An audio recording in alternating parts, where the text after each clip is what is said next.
بسم الله الرحمن الرحيم. يا أيها الناس اتقوا ربكم الذي خلقكم من نفس واحدة وخلق منها زوجها وبث منهما رجالا كثيرا ونساء واتقوا الله الذي تساءلون به والأرحام إن الله كان عليكم رقيبا. وآتوا اليتامى أموالهم ولا تتبدلوا الخبيث بالطيب ولا تأكلوا أموالهم إلى أموالكم إنه كان حوبا كبيرا. وإن خفتم ألا تقسطوا في اليتامى فانكحوا ما طاب لكم من النساء مثنى وثلاث ورباع، فإن خفتم ألا تعدلوا فواحدة أو ما ملكت أيمانكم ذلك أدنى ألا تعولوا. وآتوا النساء صدقاتهن نحلة، فإن طبن لكم عن شيء منه نفسا فكلوه هنيئا مريئا. ولا تؤتوا السفهاء أموالكم التي جعل الله لكم قياما وارزقوهم فيها واكسوهم وقولوا لهم قولا معروفا. وابتلوا اليتامى حتى إذا بلغوا النكاح، فإن آنستم منهم رشدا فادفعوا إليهم أموالهم ولا تأكلوها إسرافا وبدارا أن يكبروا. ومن كان غنيا فليستعفف ومن كان فقيرا فليأكل بالمعروف. فإذا دفعتم إليهم أموالهم فأشهدوا عليهم وكفى بالله حسيبا.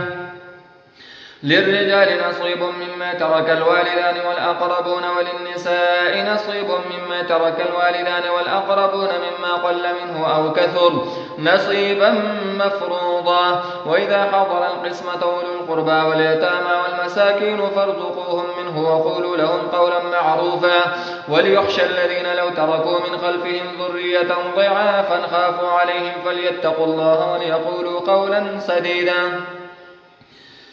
إن الذين يأكلون أموال اليتامى ظلما إنما يأكلون في بطونهم نارا وسيصلون سعيرا. يوصيكم الله في أولادكم للذكر مثل حظ الأنثيين، فإن كن نساء فوق 2 فلهن ثلثا ما ترك، وإن كانت واحدة فلها النصف ولأبويه لكل واحد منهما السدس مما ترك إن كان له ولد، فإن لم يكن له ولد وورثه أبواه فلأمه الثلث، فإن كان له إخوة فلأمه السدس من بعد وصية يوصي بها أو دين.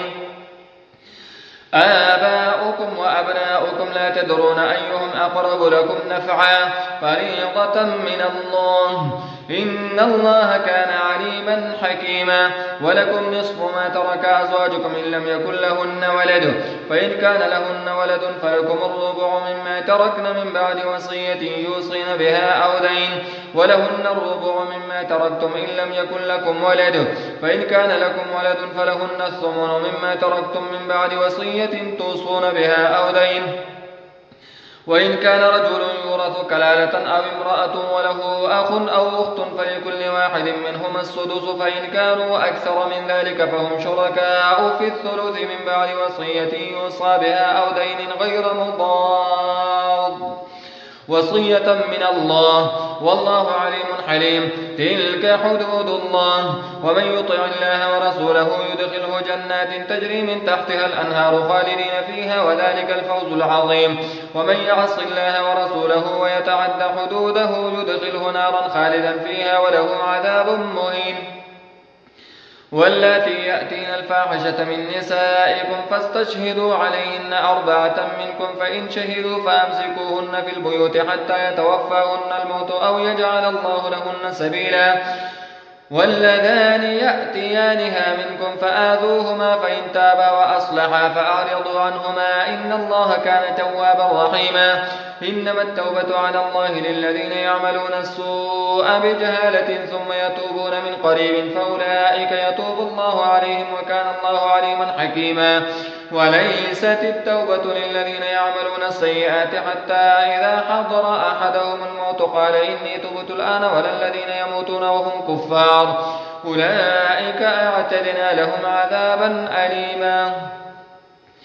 يا أيها الذين آمنوا لا يحل لكم أن ترثوا النساء كرها ولا تعضلوهن لتذهبوا ببعض ما آتيتموهن إلا إلا أن يأتين بفاحشة مبينة وعاشروهن بالمعروف فإن كرهتموهن فعسى أن تكرهوا شيئا ويجعل الله فيه خيرا كثيرا وإن أردتم استبدال زوج مكان زوج وآتيتم إحداهن قنطارا فلا تأخذوا منه شيئا أتأخذونه بهتانا وإثما مبينا وكيف تأخذونه وقد أفضى بعضكم إلى بعض وأخذن منكم ميثاقا غليظا ولا تنكحوا ما نكح آباؤكم من النساء إلا ما قد سلف إنه كان فاحشة ومقتا وساء سبيلا حرمت عليكم أمهاتكم وبناتكم وأخواتكم وعماتكم وخالاتكم وبنات الأخ وبنات الأخت وأمهاتكم اللاتي أرضعنكم وأخواتكم من الرضاعة وأمهات نسائكم وربائبكم اللاتي في حجوركم من نسائكم اللاتي دخلتم بهن فإن لم تكونوا دخلتم بهن فلا جناح عليكم وحلائل أبنائكم الذين من أصلابكم وأن تجمعوا بين الأختين إلا ما قد سلف إن الله كان غفورا رحيما والمحصنات من النساء إلا ما ملكت أيمانكم كتاب الله عليكم وأحل لكم ما وراء ذلكم أن تبتغوا بأموالكم محصنين غير مسافحين فما استمتعتم به منهن فآتوهن أجورهن فريضة ولا جناح عليكم فيما تراضيتم به من بعد الفريضة إن الله كان عليما حكيما ومن لم يستطع منكم طولا أن ينكح المحصنات المؤمنات فمما ملكت أيمانكم من فتياتكم المؤمنات والله أعلم بإيمانكم بعضكم من بعض فانكحوهن بإذن أهلهن وآتوهن أجورهن بالمعروف محصنات غير مسافحات ولا متخذات أخدان فإذا أحصن فإن أتين بفاحشة فعليهن نصف ما على المحصنات من العذاب ذلك لمن خشي العنة منكم وأن تصبروا خير لكم والله غفور رحيم يريد الله ليبين لكم ويهديكم سنن الذين من قبلكم ويتوب عليكم والله عليم حكيم والله يريد أن يتوب عليكم ويريد الذين يتبعون الشهوات أن تميلوا ميلا عظيما يريد الله أن يخفف عنكم وخلق الإنسان ضعيفا يا أيها الذين آمنوا لا تأكلوا أموالكم بينكم بالباطل إلا أن تكون تجارة عن تراض منكم ولا تقتلوا أنفسكم إن الله كان بكم رحيما ومن يفعل ذلك عدوانا وظلما فسوف نصليه نارا وكان ذلك على الله يسيرا إن تجتنبوا كبائر ما تنهون عنه نكفر عنكم سيئاتكم وندخلكم مدخلا كريما ولا تتمنوا ما فضل الله به بعضكم على بعض للرجال نصيب مما اكتسبوا وللنساء نصيب مما اكتسبن واسألوا الله من فضله إن الله كان بكل شيء عليما ولكل جعلنا موالي مما ترك الوالدان والأقربون والذين عقدت أيمانكم فآتوهم نصيبهم إن الله كان على كل شيء شهيدا الرجال قوامون على النساء بما فضل الله بعضهم على بعض وبما أنفقوا من أموالهم فالصالحات قانتات حافظات للغيب بما حفظ الله واللاتي تخافون نشوزهن فعظوهن واهجروهن في المضاجع واضربوهن فإن أطعنكم فلا تبغوا عليهن سبيلا إن الله كان عليا كبيرا وإن خفتم شقاق بينهما فبعثوا حكما من أهله وحكما من أهلها إن يريدا إصلاحا يوفق الله بينهما إن الله كان عليما خبيرا واعبدوا الله ولا تشركوا به شيئا وبالوالدين إحسانا وبذي القربى واليتامى والمساكين والجار ذي القربى والجار الجنوب والصاحب بالجنب وابن السبيل وما ملكت أيمانكم إن الله لا يحب من كان مختالا فخورا الذين يبخلون ويأمرون الناس بالبخل ويكتمون ما آتاهم الله من فضله وأعتدنا للكافرين عذابا مهينا والذين ينفقون أموالهم رئاء الناس ولا يؤمنون بالله ولا باليوم الآخر ومن يكن الشيطان له قرينا فساء قرينا وماذا عليهم لو آمنوا بالله واليوم الآخر وأنفقوا مما رزقهم الله وكان الله بهم عليما إن الله لا يظلم مثقال ذرة وإن تك حسنة يضاعفها ويؤت من لدنه أجرا عظيما فكيف إذا جئنا من كل أمة بشهيد وجئنا بك على هؤلاء شهيدا يومئذ يود الذين كفروا وعصوا الرسول لو تسوى بهم الأرض ولا يكتمون الله حديثا يا أيها الذين آمنوا لا تقربوا الصلاة وأنتم سكارى حتى تعلموا ما تقولون ولا جنبا إلا عابري سبيل حتى تغتسلوا وإن كنتم مرضى أو على سفر أو جاء أحد منكم من الغائط أو لامستم النساء فلم تجدوا ماء فتيمموا صعيدا طيبا فامسحوا بوجوهكم وأيديكم إن الله كان عفوا غفورا ألم تر إلى الذين أوتوا نصيبا من الكتاب يشترون الضلالة ويريدون أن تضلوا السبيل والله أعلم بأعدائكم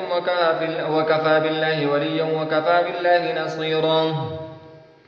من الذين هادوا يحرفون الكلم عن مواضعه ويقولون سمعنا وعصينا واسمع غير مسمع وراعنا ليا بألسنتهم وطعنا في الدين ولو أنهم قالوا سمعنا وأطعنا واسمع وانظرنا لكان خيرا لهم وأقوم ولكن لعنهم الله بكفرهم فلا يؤمنون إلا قليلا يا أيها الذين أوتوا الكتاب آمنوا بما نزلنا مصدقا لما معكم من قبل أن نطمس وجوها فنردها على أدبارها أو نلعنهم كما لعنا أصحاب السبت وكان أمر الله مفعولا إن الله لا يغفر أن يشرك به ويغفر ما دون ذلك لمن يشاء ومن يشرك بالله فقد افترى إثما عظيما ألم تر إلى الذين يزكون أنفسهم بل الله يزكي من يشاء ولا يظلمون فتيلا انظر كيف يفترون على الله الكذب وكفى به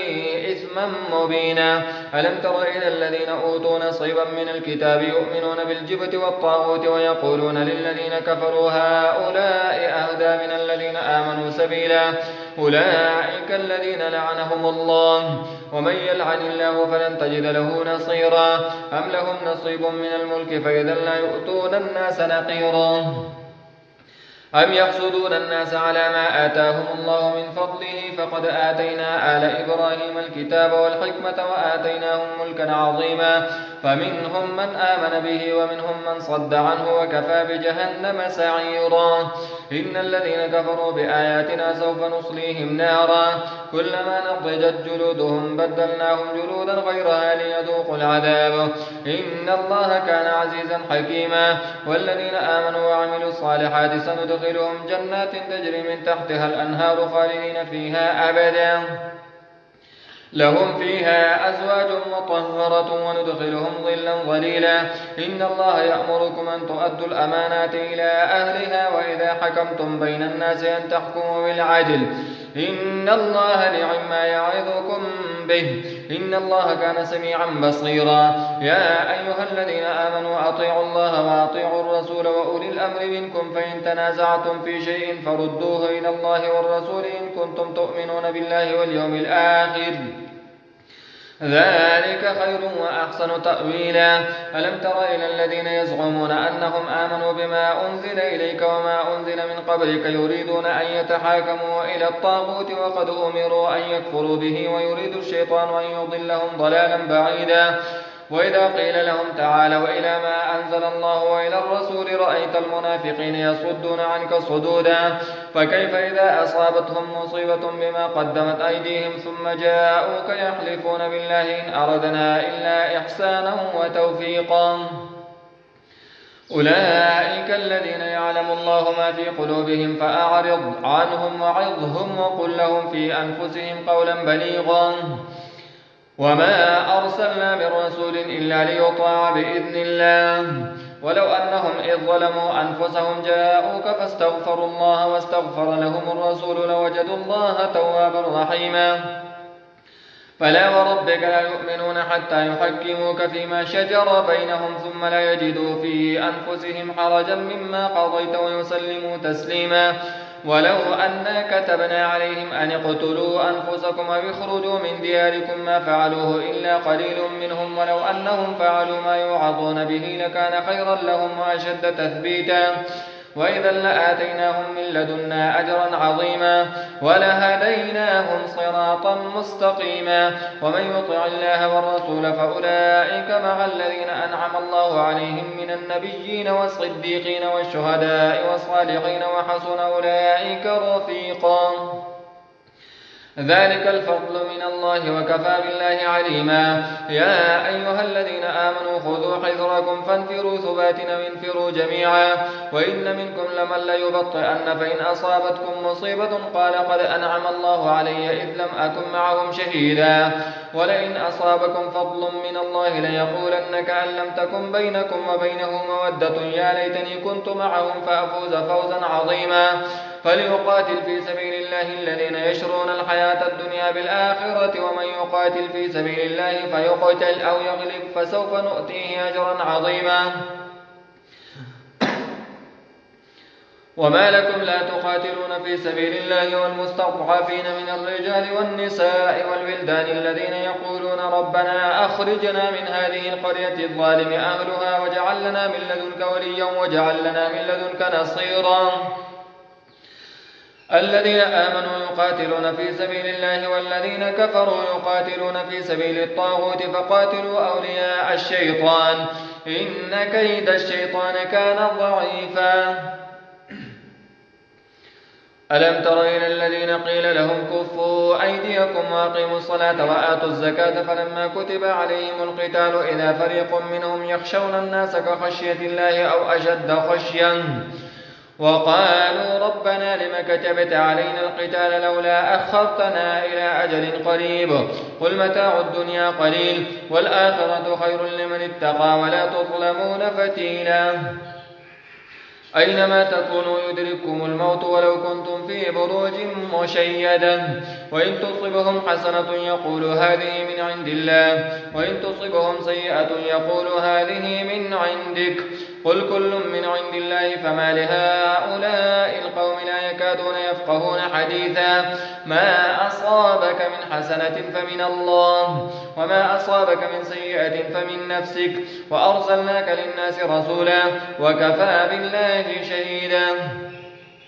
من يطع الرسول فقد أطاع الله ومن تولى فما أرسلناك عليهم حفيظا ويقولون طاعة فإذا برزوا من عندك بيت طائفة منهم غير الذي تقول والله يكتب ما يبيتون فأعرض عنهم وتوكل على الله وكفى بالله وكيلا أفلا يتدبرون القرآن ولو كان من عند غير الله لوجدوا فيه اختلافا كثيرا وإذا جاءهم أمر من الأمن أو الخوف أذاعوا به ولو ردوه إلى الرسول وإلى أولي الأمر منهم لعلمه الذين يستنبطونه منهم ولولا فضل الله عليكم ورحمته لاتبعتم الشيطان إلا قليلا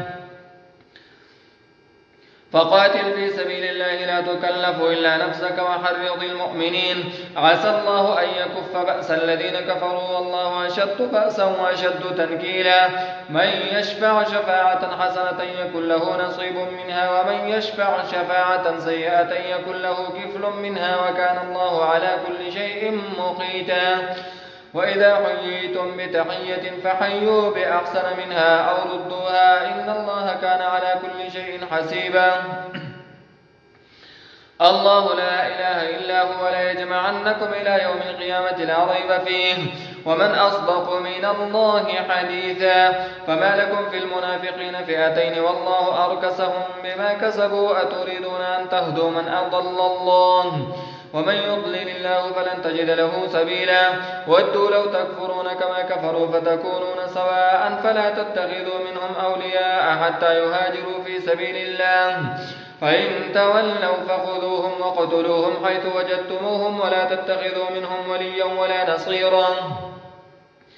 إلا الذين يصلون إلى قوم بينكم وبينهم ميثاق أو جاءوكم حصرت صدورهم أن يقاتلوكم أو يقاتلوا قومهم ولو شاء الله لسلطهم عليكم فلقاتلوكم فإن اعتزلوكم فلم يقاتلوكم وألقوا إليكم السلم فما جعل الله لكم عليهم سبيلا ستجدون آخرين يريدون أن يأمنوكم ويأمنوا قومهم كلما ردوا إلى الفتنة أركسوا فيها فإن لم يعتزلوكم ويلقوا إليكم السلام ويكفوا أيديهم فخذوهم واقتلوهم حيث ثقفتموهم وأولئكم جعلنا لكم عليهم سلطانا مبينا. وما كان لمؤمن أن يقتل مؤمنا إلا خطأ ومن قتل مؤمنا خطأ فتحرير رقبة مؤمنة ودية مسلمة إلى أهله إلا أن يصدقوا فإن كان من قوم عدو لكم وهو مؤمن فتحرير رقبة مؤمنة وإن كان من قوم بينكم وبينهم ميثاق فدية مسلمة إلى أهله وتحرير رقبة مؤمنة فمن لم يجد فصيام شهرين متتابعين توبة من الله وكان الله عليما حكيما. ومن يقتل مؤمنا متعمدا فجزاؤه جهنم خالدا فيها وغضب الله عليه ولعنه وأعد له عذابا عظيما. يا أيها الذين آمنوا إذا ضربتم في سبيل الله فتبينوا ولا تقولوا لمن ألقى إليكم السلام لست مؤمنا تبتغون عرض الحياة الدنيا فعند الله مغانم كثيرا كذلك كنتم من قبل فمن الله عليكم فتبينوا وإن الله كان بما تعملون خبيرا. لا يستوي القاعدون من المؤمنين غير أولي الضرر والمجاهدون في سبيل الله بأموالهم وأنفسهم فضل الله المجاهدين بأموالهم وأنفسهم على القاعدين درجة وكلا وعد الله الحسنى وفضل الله المجاهدين على القاعدين أجرا عظيما درجات منه ومغفرة ورحمة وكان الله غفورا رحيما. إن الذين توفاهم الملائكة ظالمي أنفسهم قالوا فيما كنتم قالوا كنا مستضعفين في الأرض قالوا ألم تكن أرض الله واسعة فتهاجروا فيها فأولئك مأواهم جهنم وساءت مصيرا إلا المستضعفين من الرجال والنساء والولدان لا يستطيعون حيلة ولا يهتدون سبيلا فأولئك عسى الله أن يعفو عنهم وكان الله عفوا غفورا. ومن يهاجر في سبيل الله يجد في الأرض مراغما كثيرا وسعة ومن يخرج من بيته مهاجرا إلى الله ورسوله ثم يدركه الموت فقد وقع أجره على الله وكان الله غفورا رحيما. وإذا ضربتم في الأرض فليس عليكم جناح أن تقصروا من الصلاة إن خفتم أن يفتنكم الذين كفروا إن الكافرين كانوا لكم عدوا مبينا. وإذا كنت فيهم فأقمت لهم الصلاة فلتقم طائفة منهم معك وليأخذوا أسلحتهم فإذا سجدوا فليكونوا من ورائكم ولتأت طائفة أخرى لم يصلوا فليصلوا معك وليأخذوا حذرهم وأسلحتهم ود الذين كفروا لو تغفلون عن أسلحتكم وأمتعتكم فيميلون عليكم ميلة واحدة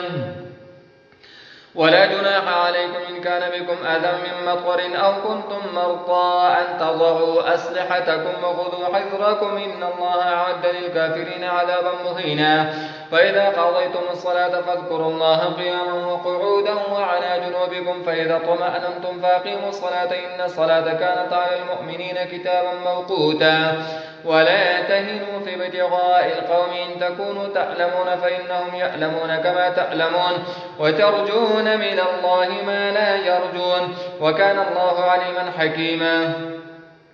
إنا أنزلنا إليك الكتاب بالحق لتحكم بين الناس بما أراك الله ولا تكن للخائنين خصيما واستغفر الله إن الله كان غفورا رحيما. ولا تجادل عن الذين يختانون أنفسهم إن الله لا يحب من كان خوانا أثيما يستخفون من الناس ولا يستخفون من الله وهو معهم إذ يبيتون ما لا يرضى من القول وكان الله بما يعملون محيطا. ها أنتم هؤلاء جادلتم عنهم في الحياة الدنيا فمن يجادل الله عنهم يوم القيامة أم من يكون عليهم وكيلا. ومن يعمل سوءا أو يظلم نفسه ثم يستغفر الله يجد الله غفورا رحيما. ومن يكسب إثما فإنما يكسبه على نفسه وكان الله عليما حكيما. ومن يكسب خطيئة أو إثما ثم يرمي به بريئا فقد احتمل بهتانا وإثما مبينا. ولولا فضل الله عليك ورحمته لهم طائفة منهم أن يضلوك وما يضلون إلا أنفسهم وما يضرونك من شيء وأنزل الله عليك الكتاب والحكمة وعلمك ما لم تكن تعلم وكان فضل الله عليك عظيما لا خير في كثير من نجواهم إلا من أمر بصدقة أو معروف أو إصلاح بين الناس ومن يفعل ذلك ابتغاء مرضات الله فسوف نؤتيه أجرا عظيما ومن يشاقق الرسول من بعد ما تبين له الهدى ويتبع غير سبيل المؤمنين نوله ما تولى ونصليه جهنم وساءت مصيرا إن الله لا يغفر أن يشرك به ويغفر ما دون ذلك لمن يشاء ومن يشرك بالله فقد ضل ضلالا بعيدا إن يدعون من دونه إلا إناثا وإن يدعون إلا شيطانا مريدا لعنه الله وقال لأتخذن من عبادك نصيبا مفروضا ولأضلنهم ولأمنينهم ولآمرنهم فليبتكن آذان الأنعام ولآمرنهم فليغيرن خلق الله ومن يتخذ الشيطان وليا من دون الله فقد خسر خسرانا مبينا يعدهم ويمنيهم وما يعدهم الشيطان إلا غرورا أولئك مأواهم جهنم ولا يجدون عنها محيصا والذين آمنوا وعملوا الصالحات سندخلهم جنات تجري من تحتها الأنهار خالدين فيها أبدا وعد الله حقا ومن أصدق من الله قيلا ليس بأمانيكم ولا أماني أهل الكتاب من يعمل سوءا يجز به ولا يجد له من دون الله وليا ولا نصيرا ومن يعمل من الصالحات من ذكر أو أنثى وهو مؤمن فأولئك يدخلون الجنة ولا يظلمون نقيرا ومن أحسن دينا ممن أسلم وجهه لله وهو محسن واتبع ملة إبراهيم حنيفا واتخذ الله إبراهيم خليلا ولله ما في السماوات وما في الأرض وكان الله بكل شيء محيطا ويستفتونك في النساء قل الله يفتيكم فيهن وما يتلى عليكم في الكتاب في يتامى النساء اللاتي لا تؤتونهن ما كتب لهن وترغبون أن تنكحوهن والمستضعفين من الولدان وأن تقوموا لليتامى بالقسط وما تفعلوا من خير فإن الله كان به عليما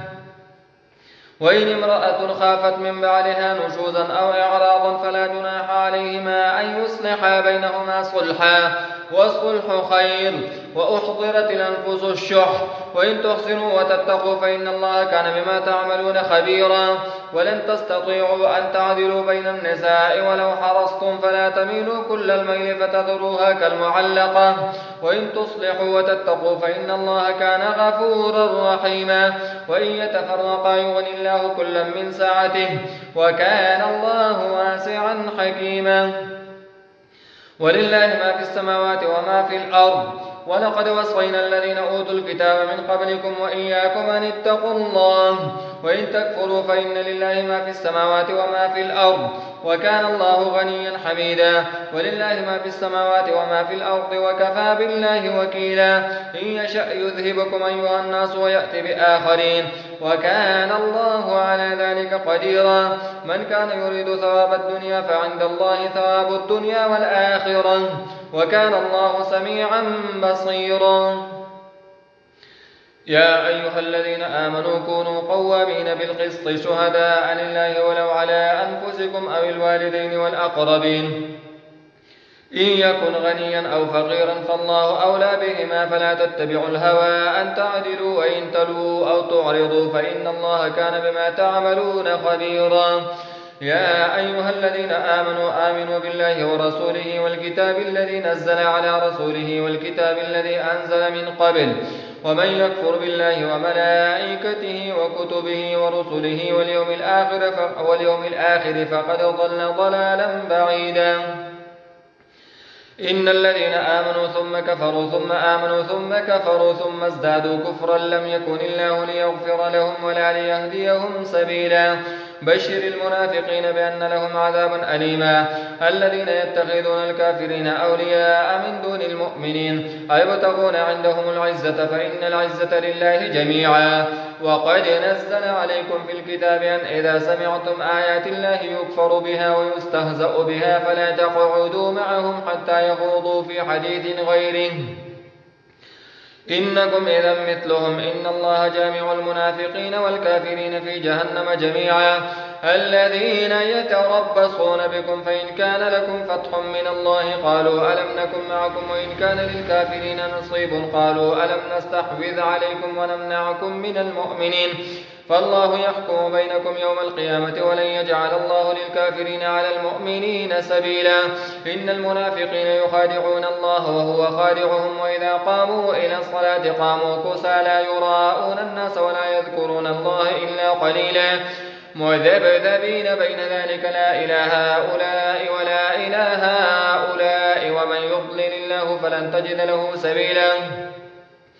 يا أيها الذين آمنوا لا تتخذوا الكافرين أولياء من دون المؤمنين أتريدون أن تجعلوا لله عليكم سلطانا مبينا. إن المنافقين في الدرك الأسفل من النار ولن تجد لهم نصيرا إلا الذين تابوا وأصلحوا واعتصموا بالله وأخلصوا دينهم لله فأولئك مع المؤمنين وسوف يؤتي الله المؤمنين أجرا عظيما. ما يفعل الله بعذابكم إن شكرتم وآمنتم وكان الله شاكرا عليما. لا يحب الله الجهر بالسوء من القول إلا من ظلم وكان الله سميعا عليما. إن تبدوا خيرا أو تخفوه أو تعفوا عن سوء فإن الله كان عفوا قديرا. إن الذين يكفرون بالله ورسله ويريدون أن يفرقوا بين الله ورسله ويقولون نؤمن ببعض ونكفر ببعض ويريدون أن يتخذوا بين ذلك سبيلا أولئك هم الكافرون حقا وأعتدنا للكافرين عذابا مهينا. والذين آمنوا بالله ورسله ولم يفرقوا بين أحد منهم أولئك سوف يؤتيهم أجورهم وكان الله غفورا رحيما. يسألك أهل الكتاب أن تنزل عليهم كتابا من السماء فقد سألوا موسى أكبر من ذلك فقالوا أرنا الله جهرة فأخذتهم الصاعقة بظلمهم ثم اتخذوا العجل من بعد ما جاءتهم البينات فعفونا عن ذلك وآتينا موسى سلطانا مبينا. ورفعنا فوقهم الطور بميثاقهم وقلنا لهم ادخلوا الباب سجدا وقلنا لهم لا تعدوا في السبت وأخذنا منهم ميثاقا غليظا. فبما نقضهم ميثاقهم وكفرهم بآيات الله وقتلهم الأنبياء بغير حق وقولهم قلوبنا غلف بل طبع الله عليها بكفرهم فلا يؤمنون إلا قليلا. وبكفرهم وقولهم على مريم بهتانا عظيما وقولهم إنا قتلنا المسيح عيسى بن مريم رسول الله وما قتلوه وما صلبوه ولكن شبه لهم وإن الذين اختلفوا فيه لفي شك منه ما لهم به من علم إلا اتباع الظن وما قتلوه يقينا بل رفعه الله إليه وكان الله عزيزا حكيما. وإن من أهل الكتاب إلا ليؤمنن به قبل موته ويوم القيامة يكون عليهم شهيدا. فبظلم من الذين هادوا حرمنا عليهم طيبات أحلت لهم وبصدهم عن سبيل الله كثيرا وأخذهم الربا وقد نهوا عنه وأكلهم أموال الناس بالباطل وأعتدنا للكافرين منهم عذابا أليما. لكن الراسخون في العلم منهم والمؤمنون يؤمنون بما أنزل إليك وما أنزل من قبلك والمقيمين الصلاة والمؤتون الزكاة والمؤمنون بالله واليوم الآخر أولئك سنؤتيهم أجرا عظيما. إنا أوحينا إليك كما أوحينا إلى نوح والنبيين من بعده وأوحينا إلى إبراهيم وإسماعيل وإسحاق ويعقوب والأسباط وعيسى وأيوب ويونس وهارون وسليمان وآتينا داود زبورا ورسلا قد قصصناهم عليك من قبل ورسلا لم نقصصهم عليك وكلم الله موسى تكليما. رسلا مبشرين ومنذرين لئلا يكون للناس على الله حجة بعد الرسل وكان الله عزيزا حكيما. لكن الله يشهد بما أنزل إليك أنزله بعلمه والملائكة يشهدون وكفى بالله شهيدا. إن الذين كفروا وصدوا عن سبيل الله قد ضلوا ضلالا بعيدا. إن الذين كفروا وظلموا لم يكن الله ليغفر لهم ولا ليهديهم طريقا. إلا طريق جهنم خالدين فيها أبدا وكان ذلك على الله يسيرا. يا أيها الناس قد جاءكم الرسول بالحق من ربكم فآمنوا خيرا لكم وإن تكفروا فإن لله ما في السماوات والأرض وكان الله عليما حكيما. يا أهل الكتاب لا تغلوا في دينكم ولا تقولوا على الله إلا الحق إنما المسيح عيسى بن مريم رسول الله وكلمته ألقاها إلى مريم وروح منه فآمنوا بالله ورسله ولا تقولوا ثلاثا